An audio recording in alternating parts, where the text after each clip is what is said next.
All right, it's time for our Kegel exercises, Twila. Yes, it is. And so why do we do our Kegels? Well, it's important for our pelvic health for both men and women.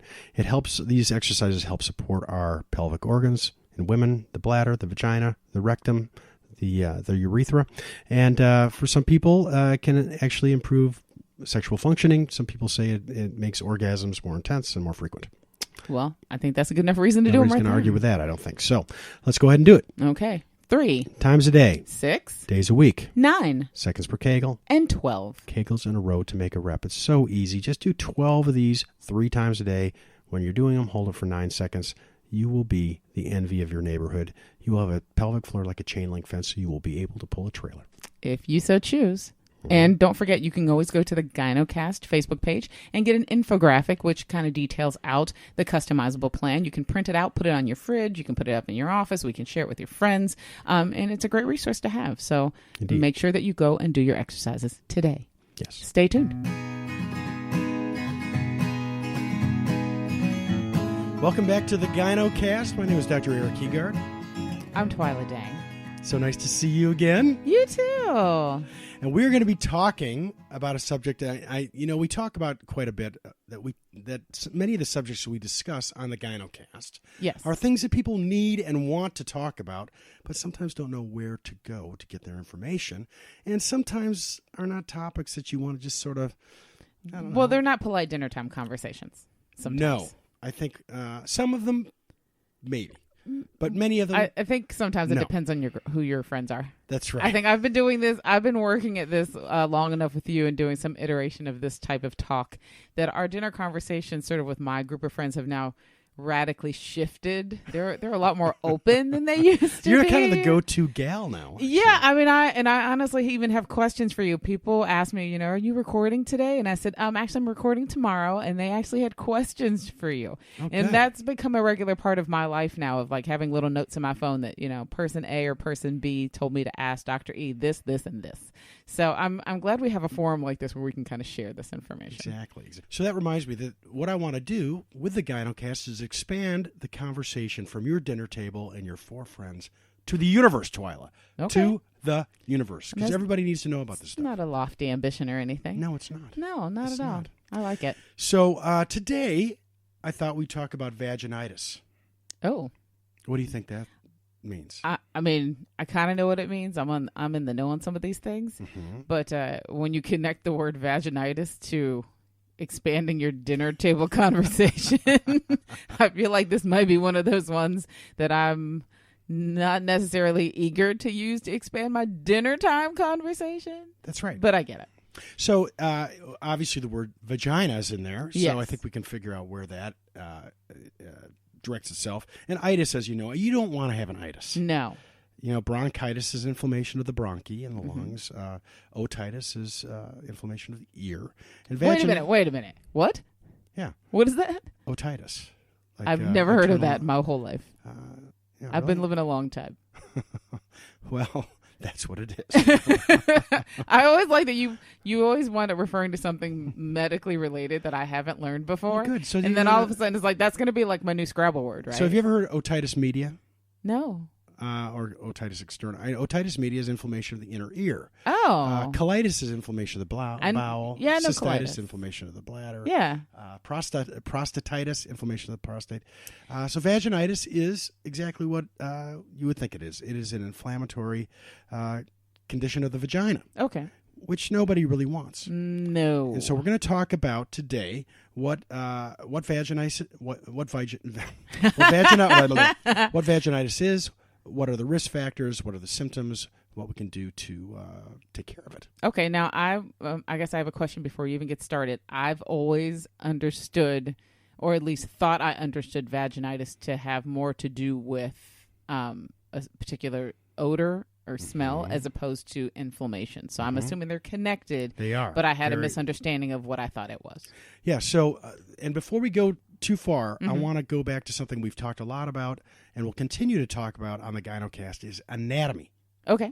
Because I want us to use correct anatomy. And I think we talked about this on some of our other episodes where we talked about people use the word vagina to be anything and basically anything below the belly button. Yeah, down there. If it's down south, under the hood, and so the vagina is the fibromuscular tube that goes from the cervix to the outside. So it's just the vaginal canal. It's just the tube. Okay, I feel like at some point we should just for our sake and for the sake of our fun listeners and our lovely listeners, we should get some sort of really great specific diagram. Yep, and get that shared up. We'll get that shared up on our website. We'll get that shared up on the Facebook page. I just think it's a good idea, is to have a reference point. Sometimes when we're talking in these lessons, it'll be nice to have someplace for people to go and go, okay, this is what you're talking about. Because remember, a very long time ago, you and I had. In our old radio days, we had done an episode where we talked about the fact that most women have never actually seen their own vagina. Yeah. Like they've never even looked at it. Well, you have to be really flexible. Well, I mean, but even remember the experiment was that they gave women a mirror and they got to look at it for the first time, and they had like a very visceral reaction because they've never even thought about looking at it, even though it's so important to them. Right, exactly. So I love the idea of us sort of having some sort of a reference point. So yeah. I'll put that in my clerical mind. I'll figure it out. Think about that. Put that on your list of to-dos along with the only 9 million. 1 million and 2. There you go. So just as a general sort of definitions, the vagina is the fibromuscular tube that leads from the cervix to the outside. The external genitalia, which is everything really except for the vagina, the vaginal opening, is you can call the vulva. Mm-hmm. And so if you're going into to call your doctor's office, and that sort of thing, and you are trying to express what your issues are, you want to try to use the correct anatomy so that they know what you're talking about. And the vulva includes basically the external, everything on the outside, which includes the labia minora, the labia majora, the clitoris, the mons pubis, the tissue around there. Okay. So we're talking about the vagina today and issues thereof and inflammation of the vagina. And so you had mentioned, what are the symptoms of vaginitis? Well, the most common symptom is, number 1, there can be an odor. Mm-hmm. Number 2, there can be sometimes abnormal bleeding. Number 3, discharge. Abnormal discharge. I'm going to put parentheses. Yeah, let's be specific about that because discharge is one of those things that women don't really understand what is normal versus not normal. And we've heard everything from, you can have very little to none to up to I think one time we read somewhere it was a tablespoon or something a day or something like that. 5 cc's. 5 milliliters. Yeah, so a tablespoon is considered up to 5 tablespoons. Right. So there's already sort of a wide range of what we consider discharge anyway. So we'd probably need to put a little even more of a parameter on what it means. Exactly. So this is actually what you nailed. One of the things I really want to spend a little time talking about is discharge today. So you have discharge, odor, discomfort, itching, burning, bleeding, sometimes pain with intercourse, and that sort of thing. Right. So those are the kind of main symptoms. And so I want to actually step back to what you were saying, is that how do you know what's normal and what's not normal? And so sometimes I think it's helpful to describe what normal is. Okay. And so because, if you don't know what's normal, it's kind of hard baseline. To know. And so you shouldn't have pain. You should not have bleeding between your periods. Okay. Under most circumstances. Shouldn't have pain with intercourse. We've talked about this a lot. Absolutely. In our old radio days, back in the old days. We'll talk about it more here too, promise. But everybody has discharge. Everyone has discharge. And so the question is, what's normal and what's abnormal? And so that leads to, and we could, Twila, I'm not kidding you, we could spend an hour talking about discharge. It's fascinating, don't you think? I mean, for some of us. Well, but it's one of those things that nobody, we don't talk about it. It falls squarely under the category of things that we know happened. We know it happens to us, and we just kind of we get very British about it. We're just keep calm and carry on, don't talk about it. Right. Well, if you talk about 2 things that you do not talk about, which is discharge and odor. Oh yeah, absolutely. Discharge and odor. the word odor is already just a horrible thought. It evokes horrible thoughts anyway. And the worst place on your entire body, if you're a woman, to have odor is your vagina. Yeah, so right. we will go to Herculean lengths not to have anything happen that could create an odor. I mean, we have built cottage industries that make millions of dollars putting things near and in our vaginas that have no business being there to avoid that alone. That's right. And so, and if you want to broaden that just to people, broaden it to people in general, Mm-hmm. men and women, none of us want to have bad breath. True. None of us want to have. Most of us, I should say, most of us don't. I'll just be generalized. Say most people don't want to have horrific bad breath. True. Most people do not want to have bad body odor or armpit odor. Absolutely. And and then odor down there, both men and women have. If you never took a shower ever, you'd be like a muskox. Most of us. It wouldn't be pleasant. Yeah. No. And so odor is there, and so I want to talk a little bit. I want to spend a little time talking about odor and discharge. We already talked about bleeding. You should bleed when you're having your period and no other time. And that should be just sort of a general rule of thumb. If you're having any bleeding outside of your period at any other time, that is when you call the doctor. That is when you go see your doctor. So let's talk about discharge. So what is normal discharge? You actually said it. And if you look at the definition, you can up to a tablespoon. Now, how did they figure that out? I have no idea. I don't know. Some madman, some academic. I'm not telling, so I don't know. Yeah, it's hard to know. Sure. But, so a small. Everyone has discharge. That's what the vagina does. The vagina. We've talked about this in the past, and maybe this is kind of a well-worn sort of tiresome expression, but a self-cleaning mechanism. It's a self-cleaning oven. It does, and the discharge is actually part of the way the vagina keeps itself healthy and cleans itself. Yeah. The discharge is produced by an exudate from the cervix. So fluid, hold on. Wait. An exudate is fluid that is released. Okay, thank you. I love it when you use the medical terminology because one of us is a doctor here, and I appreciate that.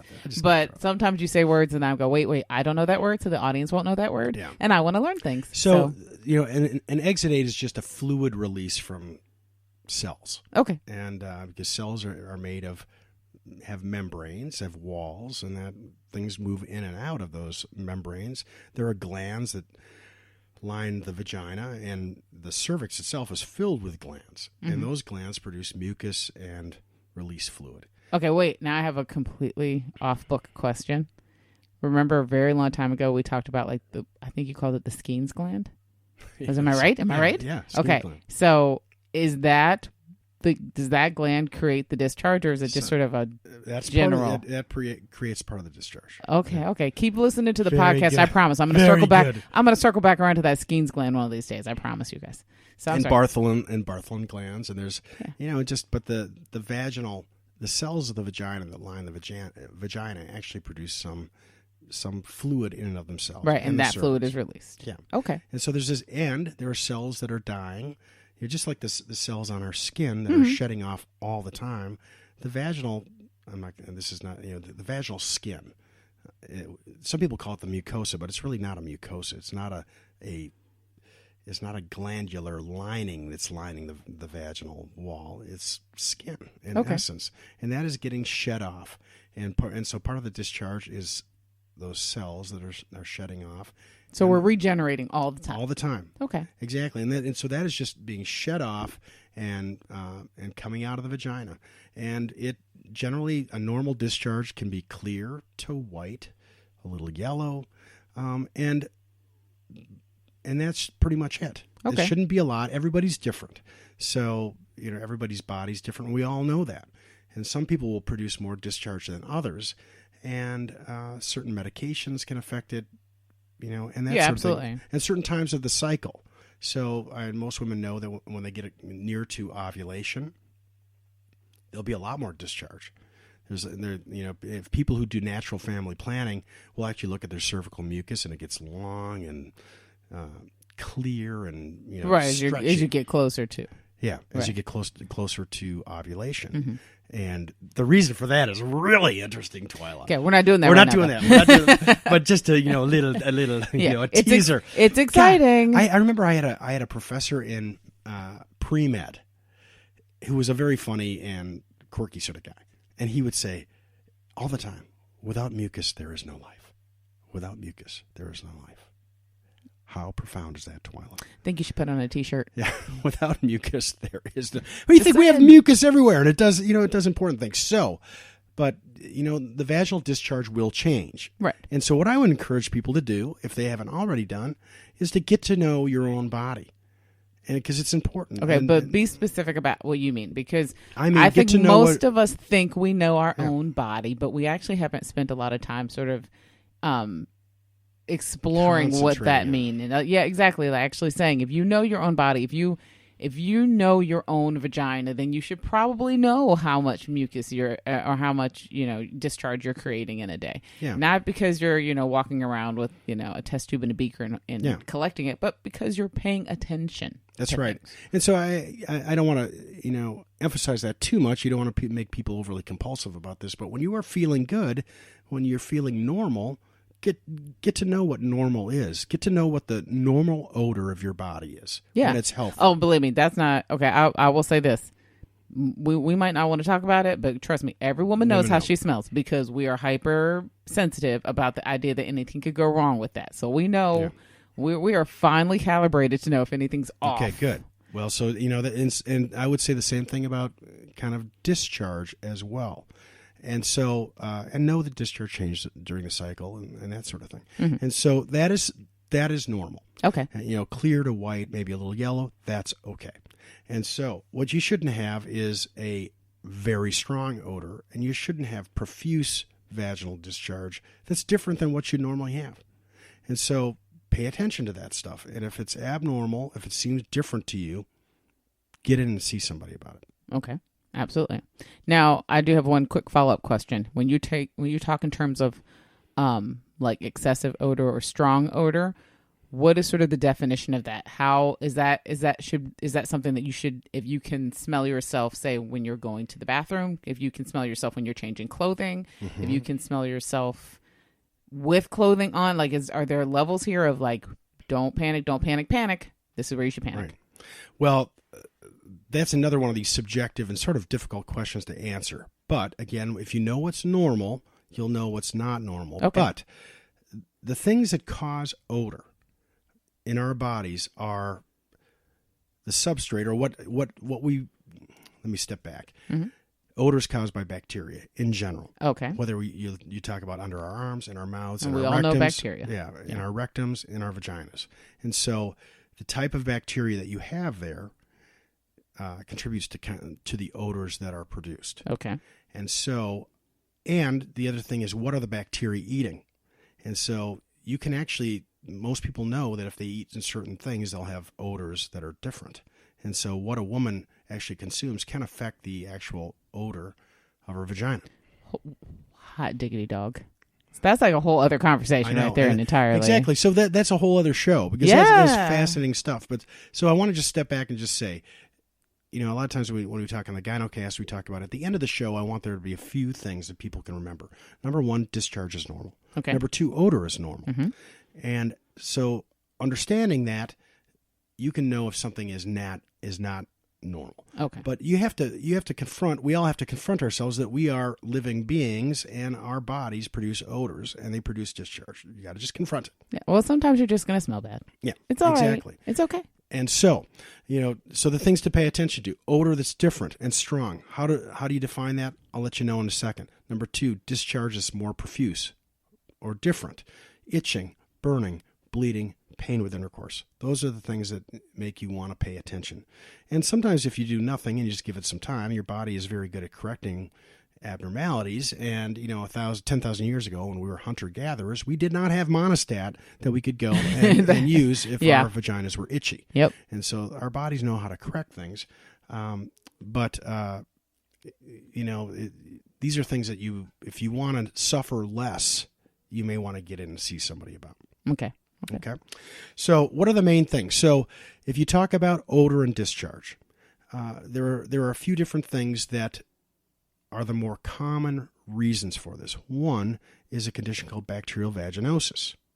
I've heard of that. And that is one of the more frequent causes of odor and discharge. It can cause a strong odor. And by that, I mean something where, when you are changing your clothes or going to the bathroom, or if you have intercourse, because it tends to be worse sometimes after intercourse, mm-hmm. you can notice this smell that is not subtle. Okay. You can smell from feet away. And actually, I was reading somewhere where they had interviewed these gynecologists. I think it was Reddit or something like that. And one of them said that they can tell an abnormal odor or a normal odor of the vagina a foot away. Wow. So that's somebody with a sensitive nose, probably. Yeah. But, if it's something that you think somebody a few feet away might notice, that's not normal. That's serious. Yeah. Mm-hmm. That's serious. Well, I'm just, that's yeah. And I'll tell you what's wrong with that? kind of a funny story. I had many years ago, I had this partner who was extremely funny. And we were sitting at our desks, and all of a sudden I heard her just crack up. She started laughing. And I said, "What is going on?" And she said, "Well, I realized that I had a she said, "I realized I'd had a tuna sandwich yesterday and had thrown it in the wastebasket and forgot about it." And she said, "I thought I had an infection." Wow. And so bacterial vaginosis is often described as a fishy smell. Right. And so if you have something that you think somebody can smell a ways away, that's not normal. Yeah. So you should be really mindful of that. A fishy odor, a strong odor. And the reason for that is bacterial vaginosis changes the pH of the vagina. Right. And so the vagina is this fabulous part of the body that maintains itself and maintains its health by creating an acidic environment. Okay. And the way that it does that is that there's a predominance of lactobacillus. And lactobacillus is a normal, healthy bacteria that lives in our bodies. And it is actually everywhere. But it creates an acidic environment by producing lactic acid, converting glucose, sugars, to acid.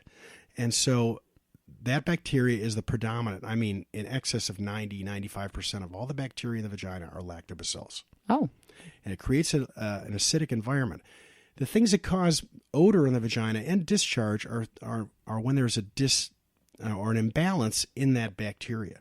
When you get other bacteria besides lactobacillus. Okay. And so in bacterial vaginosis, you get other bacteria that start to be the predominant bacteria. The acidity goes up and it ends up being more basic.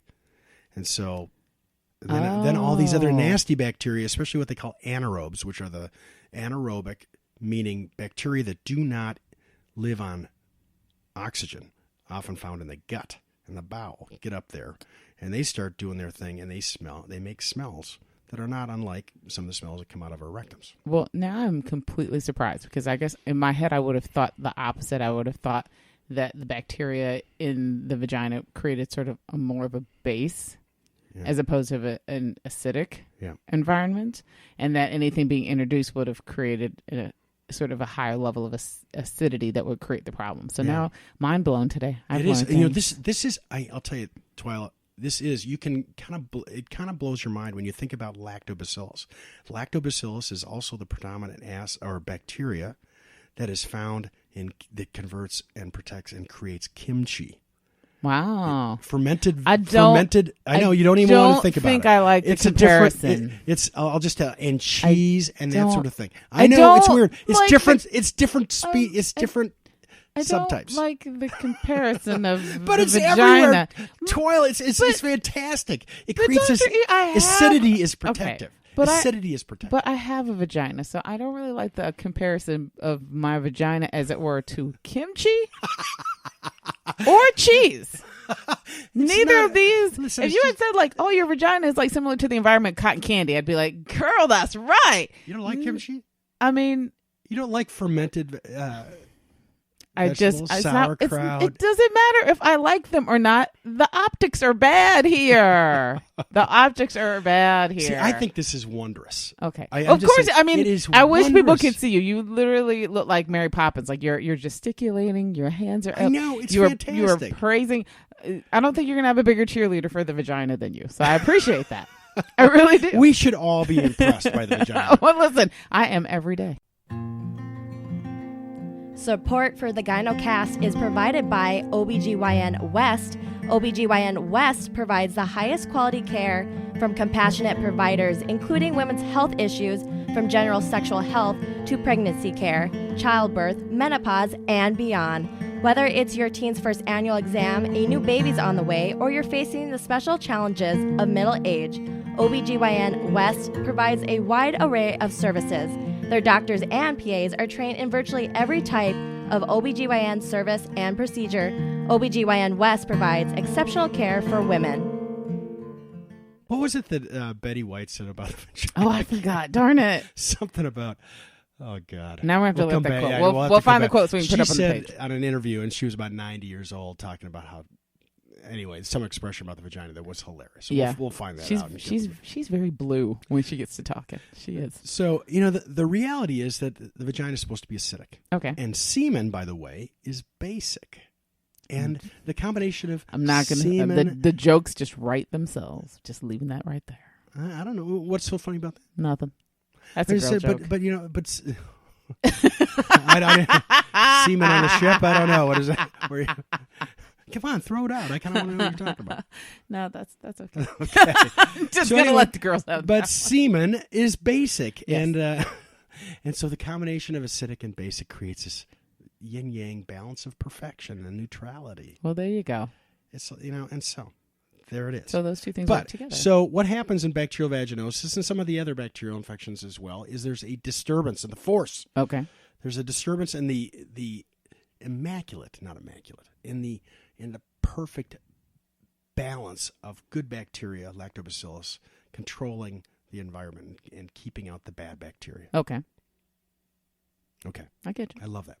And so it creates, so those bad bacteria get in there, they start reproducing, making more of themselves, and they make an odor. And so that is the odor that people describe as being fishy and creates sometimes a grayish, greenish discharge. Okay? So the other more common vaginitis is yeast. Yes. Virtually everybody's heard of yeast. Okay, so do these all fall under? So vaginitis is like the It's the category. It's the overarching umbrella. Right, and there are other, and so some of these ones, because one of my questions I had been writing down was, is there a difference between vaginosis and yeast infections? But they're really just all a part of the same community. It's like you have mammals and you have whales and sheepdog and and cows and I got you. platypi. Okay. And so you have vaginitis. Underneath that, you have bacterial vaginosis. You have yeast vaginitis. Mm-hmm. You have sexually transmitted diseases that can cause vaginitis, and especially trichomonas, which we'll talk about that. Okay. I have never heard of that. And then you have things like a non-infectious or inflammatory vaginitis and atrophic vaginitis that happens in women who are postmenopausal. Oh. And so we talked about bacterial vaginosis. So, odor, grayish discharge, smell. Mm-hmm.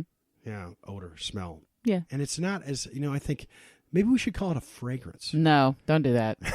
Don't do it. Would that be better? No. Call it a fragrance? No, because at some point I'm going to want to go put a fragrance on, and then I'm going to remember that you said that, and I'm going to feel compelled not to do that. Is this BV number?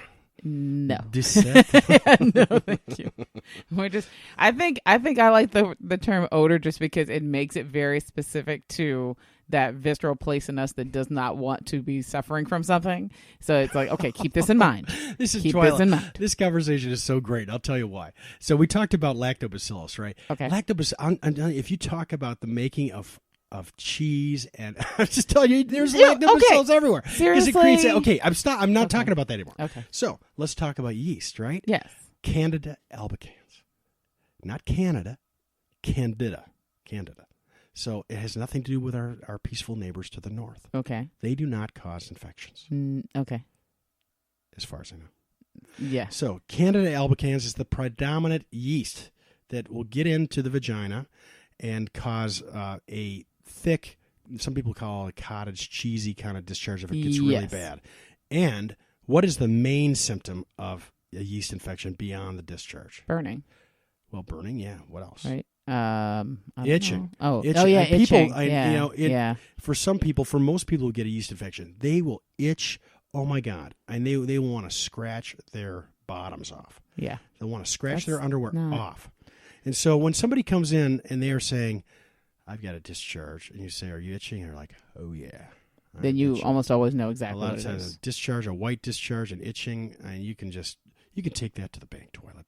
Okay. I mean, I'm not going to take it to the bank, but okay. And those are the Candida albicans is the main one. Mm-hmm. There's also other ones, Tropicalis, glabrata. You can throw this out at dinner. Listen, you're up in my Scrabble game by leaps and bounds. If you can throw out glabrata, you are I'm going to find a way to work into a conversation geek. this weekend. Thank you. You're a vaginitis aficionado or a geek or whatever. I want to that be is. an aficionado. Yeah. And so, again, those things are, we'll talk about treatment, but most of those things are just treatable with over-the-counter medications. Mm-hmm. So, no, wait, I do have a quick question. When you say most of them are, even with the ones that can be treated with over-the-counter medications, is there a point at which you should abandon those and go straight to the doctor, or should you just, as a matter of course, go to the doctor first? Well, I oftentimes I'll say I think it's better to go in and see somebody, but a yeast infection, especially if you've had one before, mm-hmm. many women who've had them know what they feel like, and if you've got that, to just go in there and get a over the counter like Monistat 3 or something like that. And if it doesn't work, this is the main thing. You can try things that are over the counter, right? But if it doesn't get better, don't keep trying it. What is the definition of insanity? Trying the same thing over and over again and expecting a different result. Exactly. Mm-hmm. So be respectful of your vagina. Don't be disrespectful. I feel like that should be on a t-shirt too. But is there a difference between some of those medications? Like I know when I was coming up, I'm in my 40s. So in my 20s, there were like 7-day, 10-day treatments that you could buy over the counter. And now they're down to like 1-day treatments. Yeah. Is there a difference in sort of the quality of that kind of product or? Well, they usually all take about a week to work in there completely. Mm-hmm. And so the shorter dose, the shorter duration medications usually are a higher concentration. And so they work great. It's just some people can react to medications that are a higher dose versus lower dose. Okay. So, if the 1 day works for you, great, but expect it's not going to necessarily have its full efficacy until a week goes by. Okay. So you just probably get maybe more instant relief on the front end, but it's still going to take the time it takes. Right. Okay. Right. Okay. So we talked about trichomonas. That's the other trichomonas or trichomonas vaginitis is a sexually transmitted infection. Again, one of the main ones that causes a discharge, and that produces odor as well as kind of a profuse discharge, and can be itchy as well. Doesn't tend to be quite as itchy as yeast. Okay. But again, if you go in, if you have a lot of itching and you're having a white discharge, a trial of the over-counter stuff is fine. But if it doesn't get better, get in. Make sure it's not one of these other things. Right. And things like chlamydia and gonorrhea, other sexually transmitted infections, including herpes and that sort of thing, can cause discharge as well. Okay. And so, the main ones are bacterial vaginosis and yeast vaginitis. And so I would just say, sort of as a rule of thumb, we should just be encouraging people to go see their physician as a point of order, unless this is something you've been through before and you've already been to see a physician, and so you kind of know that's what this is. But if you're not sure and you've never been through something like that, right, don't just take your girlfriend's advice. Do not listen to Google. Because, we like to think Google is smarter than everybody, and it is to a point, but it also has a lot of junk out there. Yeah. Go see your physician. Well, and I would agree with that, except that I'm just saying I'm looking at it from my own human perspective, mm-hmm. personal perspective. If I were a woman and I had a white, itchy discharge, I would go in and try it over the counter first. I just would. Really? Just because that's me. Really? I don't but you're also a medical person. See, medical people are the worst patients because they all think they can diagnose everything. Well, that's true, and that's true. You could probably, because you would probably think, you'd probably be walking around, if you fell and broke your leg, you'd probably be like, I can reset it. Yeah, I can set that. See, that's what I'm saying. Like, you're a medical person, so the last thing you're going to do, I'm talking for all of us amateurs out here in the world. Us amateurs who don't know things, who know smart people and think we know stuff by osmosis, but we don't. If I had burning and itching and some sort of discharge and I had never had it before, my first instinct as a 20-year-old would have been to call my girlfriends or call my sister and go, what is this? Yeah. And then do something stupid. As a 30-year-old, I was smarter and I knew that I have insurance. I'm going to go see the doctor. As a 40-year-old, I'm not even playing with y'all. If I haven't already seen it, then I'm not messing with you. You got 5 minutes. So you're taking charge of the discharge. Yeah, I am. And I would say, and I would hope that some of what we're sharing out here reaches back to that 20-year-old, 30-year-old who might hesitate and say, listen, don't hesitate, because it's your body, and I just don't think you shouldn't have to go through any sort of pain for an extended length of time if you have the means or the ability to get an answer to that. That's right. So I think what you're saying is being respectful of your vagina. I agree. I'm telling you, put on t-shirt. Vaginal respect. Vaginal respect. Okay, seriously, when I put that on a t-shirt, because I am going to put it on a t-shirt. How would you say it? It's going to say vaginal respect in gold letters. I can see it already. Okay. I'm sorry, we're getting sidetracked. I'm thinking about all the money I'm about to make, but we'll focus. I'm just saying, too late. I already claimed it. I'll cut you in. So, basically, any sexually transmitted disease that you don't want to have, can cause discharge and discomfort, bleeding, and that sort of thing. So, definitely, especially if you are worried, like let's say you have unprotected sex with some filthy, vile guy you just happen to meet. Wow. Does he have to be filthy and vile? Can't he just be like, he didn't look as clean as we thought? He wasn't as clean as we thought he was? Well, the reality is probably that filthy guy is probably like he's totally at one with his body. He's got this perfect balance of good bacteria and bad bacteria. He just smells bad because he doesn't shower like what's his name? Johnny Depp. Yeah, and Matthew McConaughey. I've heard stories. I've heard verified stories that he just doesn't. He just thinks he smells great. He doesn't need it. Yeah, he just thinks his man musk is great. It's not, but he thinks it is. Wasn't it Angelina Jolie who said she wouldn't? I think she had in her contract that she would not work with Johnny Depp unless he showered every day. Wow. Well, he looks kind of filthy to me too. And you look at him. Yeah. He looks what? Greasy. Well, I mean, I'm not going to say I have to plead the fifth here. I had for a very long time, I had a not so healthy obsession with dirty looking white boys. So it's okay. Twila. I did. I'm not going to lie. Oh, it's not an immediate turnoff for me. Dive into that a little bit more. All right. So we talked about yeast. We talked about bacterial vaginosis. Yep. We talked about sexually transmitted infections, and we're going to talk more on the Gynocast about diving in to the depths of sexually transmitted infections. But basically, what do? They cause in women, they cause discharge, they cause pain, they cause discomfort, bleeding sometimes, and often in certain circumstances, a lot more than that. Right. And so you got to, again, it's being vaginal respect. RESPECT. It's like the alphabet song now. Now you have to sing it to know it. RESPECT. Okay. And so, respect your body, respect your vagina. And so if you're worried, get in. Even if you don't, things like chlamydia, and I know we're getting, this is what I love about the show. We can do anything. We got to stay on task. I want you. Yeah, I don't want you to get too far. I'm going to hold you on task. Yeah, please do. But, if you're worried, don't wait for something bad to happen. If you see a bomb in your backyard, you don't wait for it to explode before you call the police, right? Okay. That seems like an interesting analogy, but we'll go with it. Yeah. Okay. So don't wait to intervene. And so absolutely. I saw somebody last week, a young woman who was very self-attuned, and she was coming in. She was like, I'm worried about this. I just want to be tested for everything. I said, do you have any symptoms? She said no. But things like chlamydia, they're little, those. Yeah, you can walk around with that for a very long time and not know you have anything. That's right. It's right. And meanwhile, it's smoldering in your fallopian tubes, and can cause long-term issues. Yeah, absolutely.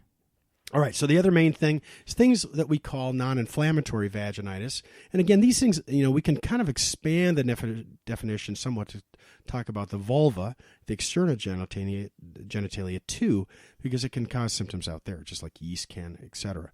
And so non-inflammatory or non-infectious vaginitis are things like, exposure to different things like, there's a lot of fragrance.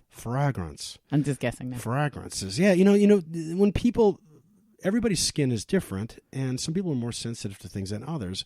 And there's all these different sort of deodorants and. So does this work kind of like a contact dermatitis, like where you have your body comes into contact with something you're not used to, whether it's like laundry detergent or that's right. Or maybe like for years we heard about, we were all taught, at least I was a kid of born in the 70s, came up in the 70s and in early 80s.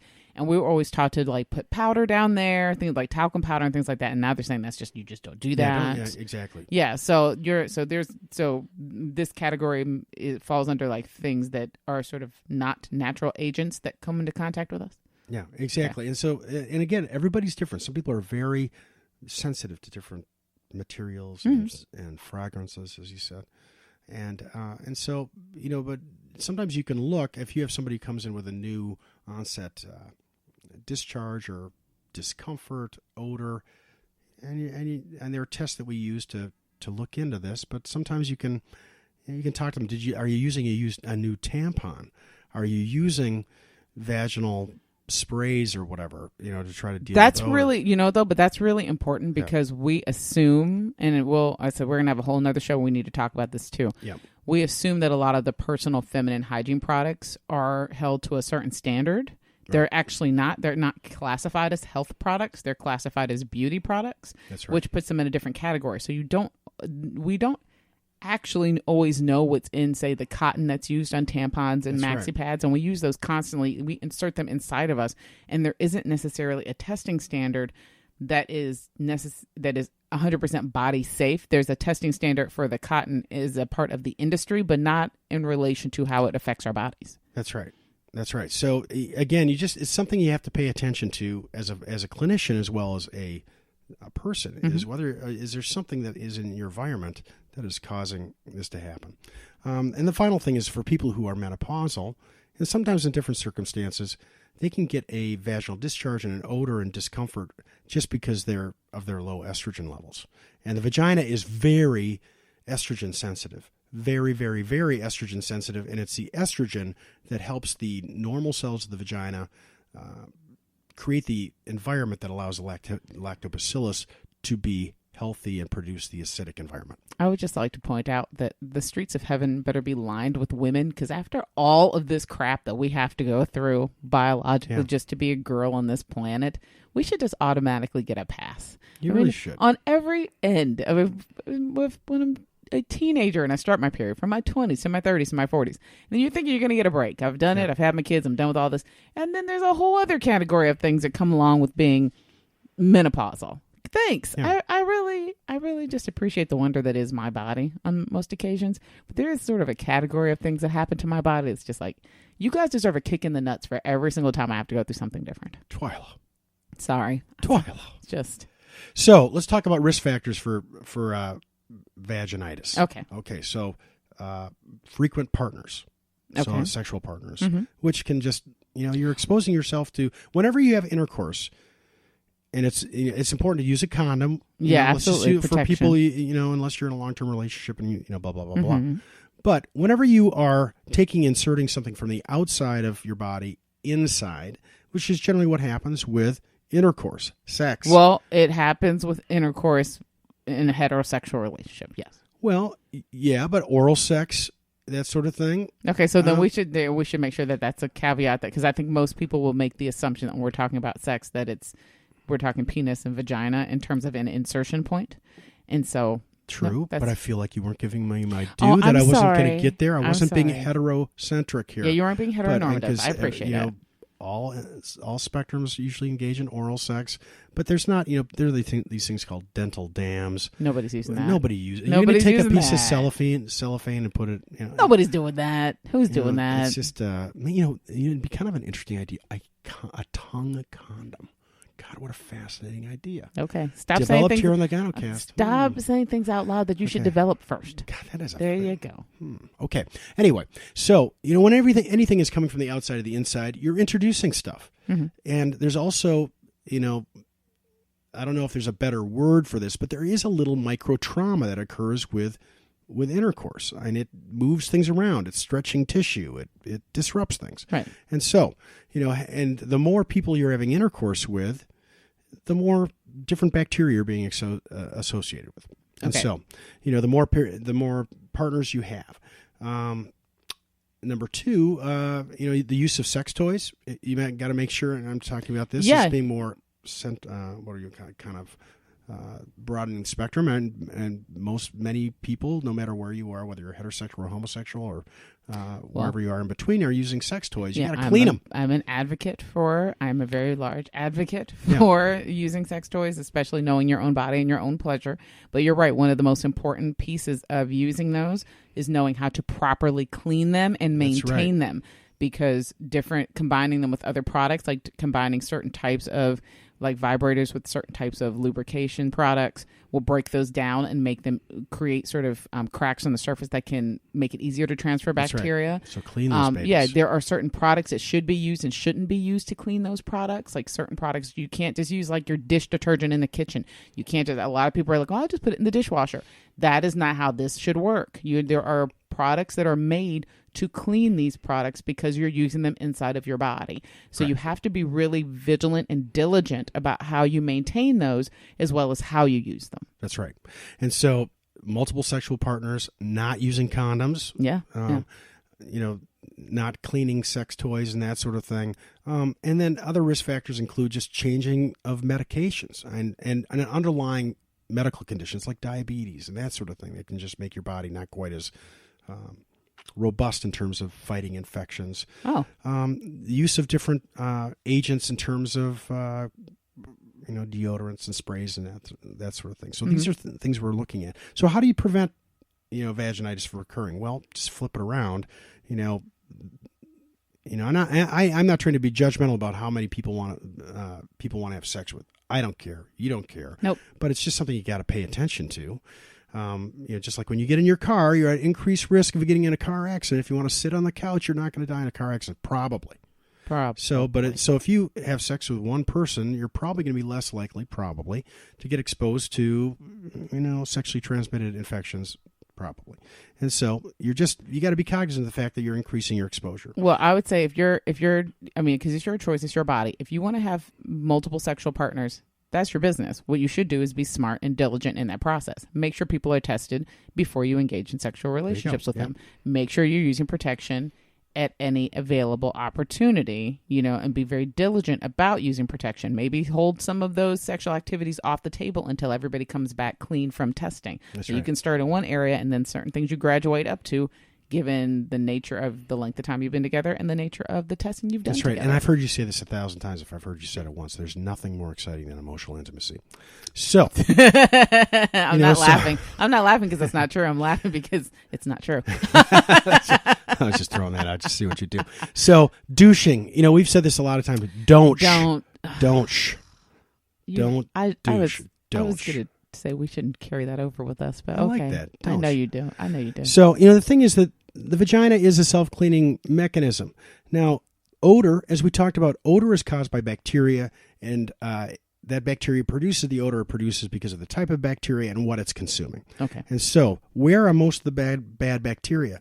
In a normal, healthy person, those bad bacteria are not in the vagina, because the vagina is suffused with this gorgeous superabundance of lactobacillus that we find everywhere, Twila, as we talked about, and so the bad bacteria, not necessarily bad, but the ones that are going to cause more odor are where? They're on the outside. They're on the in the area of the anus, between the anus and the vagina.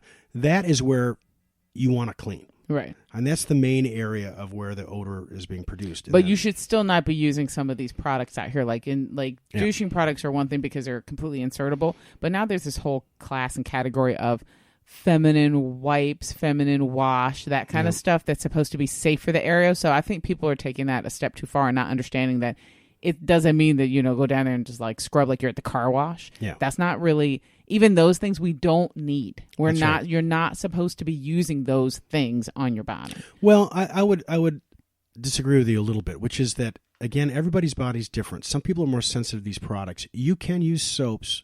You can use, cleansing agents, wipes and that, but keep it on the outside. Okay. Do not go into the vaginal opening with it. Or, some people, I've had people disagree with me and respectful conversations, and you can, depending on your own body, you can take some of those cleansers and go a little bit into the vagina if it doesn't bother you. But the main odor production is on the outside. Right. So if you're cleaning the external parts properly, there should be no need to go putting that kind of stuff up there internally. Yeah, up there. Don't do that up there. Yeah, don't do and that. So, and again, the thing is that we're going to circle back and talk about to kind of close this conversation up a bit, is what are the take-home points? Number one, everybody's got discharge. Mm-hmm. Get to know it. Get to know what's normal for you. Yep. If it's not normal, get in to see somebody, because it oftentimes means something needs to be taken care of. Well, if you know what normal is, then you know what not normal will be. Exactly right. And so, and odor. Everybody has odor. Even somebody's completely healthy. There is an odor to the vagina. It's acidic, and the acidic environment is produced by lactobacillus. Lactobacillus itself has an odor, and it's a healthy odor. And it's described as being just slightly sour. And you can look this up. What is the odor of lactobacillus? There's an odor that is slightly sour to it. Mm-hmm. And some people describe it as being a little musky if you want to get into the man musk, women musk sort of thing. And if you ever listen or read Outlander, okay, stop. They're We're talking not about doing this. They're always like they're like those animals that are going up to each other and going okay, we're not doing this. So, okay. I'm just saying, come on, we got to come out and say that, we have smells. We do. Get to know it and get to know what's normal and not normal. Okay. Okay. That is the main point. Take care of, be vaginal, respect it. Show vaginal respect. Yes. Right. Agreed. Onward, Sister Soldier. I agree with you. Now, as always, if you're enjoying what you're hearing, if you have questions, if you have comments, we want to hear from you. We want you to go to Facebook. And then when you go into the search bar, just type in the Gynocast, Gynocast. So easy. Now, when you get there, you can request to be a member. It is a closed group. Now, very quickly, very specifically, we're a closed group because we talk about some sensitive issues, and we want people to be able to comfortably talk about those issues in a place where they will be respected, where the conversations are respected, and we don't have sort of yahoos doing silly things like, being disrespectful about the things that we talk about or trying to solicit people based on the things that we talk about. So you request to be a member, we let you in, and then you can join the message board. You can talk to us. We carry some of these conversations over. You'll be able to go on the Gynocast and hit the send message feature. You'll be able to ask us questions, and in future episodes, we will be taking your questions live on our show. That's right. So we want to be able to have those questions and be able to answer them. And it'll give you the option to ask us anonymously or ask us and let us know what you want us to refer to you as on the air as well. That's right. So make sure that you're going to Facebook, go in the search engine and search out the Gynocast. Request to become a member. We have a great group, a great supportive community that we're building. We want you to be a part of it. There's almost 2,000 people so far.